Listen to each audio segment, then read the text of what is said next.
सुवर्णपुर जिला शिशु सुरक्षा विशेषज्ञ कमिटी सोनपुर उपकारागार को परिदर्शन करिसेंती।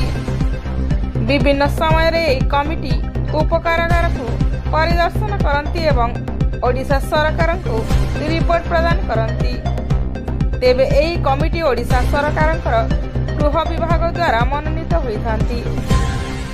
एही विशेषज्ञ कमिटीर सदस्य जिला आईन सेवा प्राधिकरण सुवर्णपुर संपादिका कुमुदिनी मुदुली तत्वावधान कमिटीर अन्यतम सदस्य प्रोफेसर नीलांबर शतपथी और जिला शिशु सुरक्षा विभाग आईन अधिकारी केशव चंद्र मेहर प्रमुख आज सोनपुर उपकारागार को जाई अंतेवासी सहित विभिन्न समस्या उपरे आलोचना करथिले।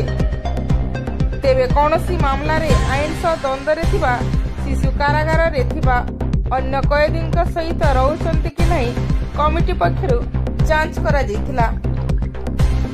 किंतु कमिटी कौनसी शिशु को आईन सह द्वंद्व रे थिबा देखिबाकु पाइ नथिले।